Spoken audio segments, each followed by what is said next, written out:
It's day 34 of 100 days of making minis. I'm Tom, and today I was trying to make armatures a different way.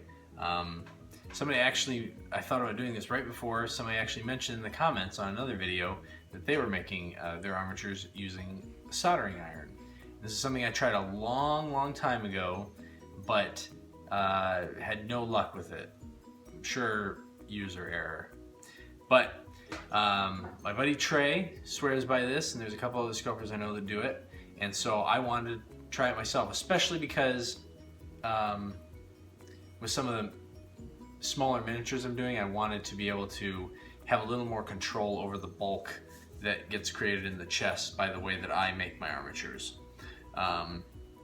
So yeah, I've done it already. I'm going to show you the video here, and you can see the pain that I went to as I tried to do something as a neophyte in the sculpting realm here with this. But I'm going to keep at it, and I think it's going to be good. I was talking to my friend Trey Manor yesterday about what he does to build his armatures.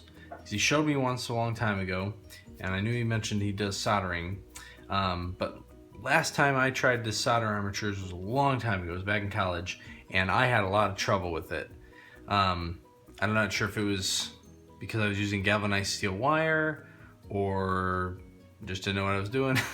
But yeah, I wanted to give it a go again because as I've been doing more of these smaller miniatures, the way I typically make armatures can sometimes get in the way.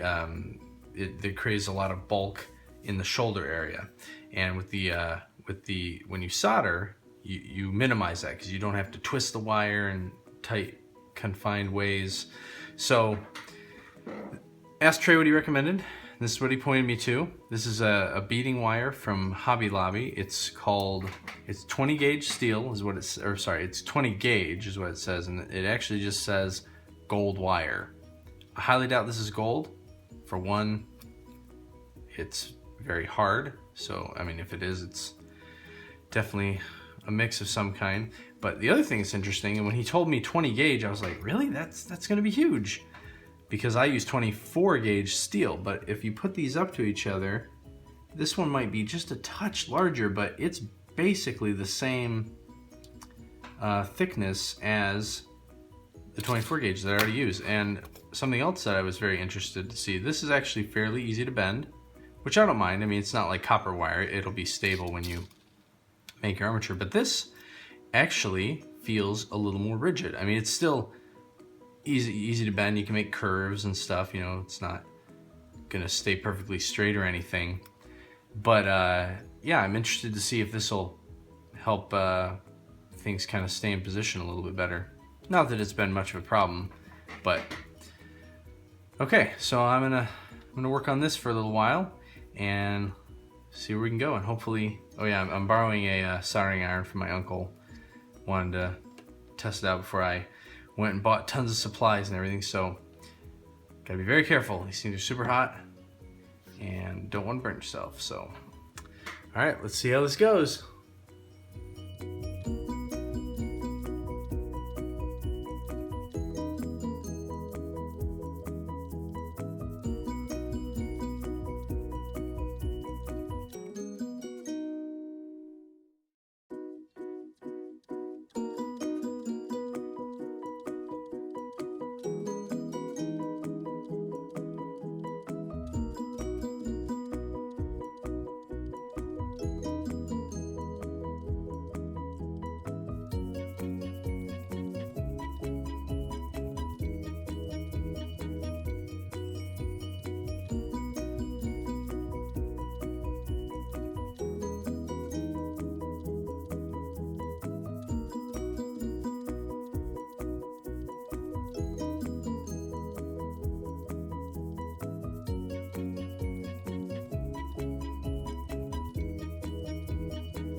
Holy smokes, that felt worse than the first time I used green stuff.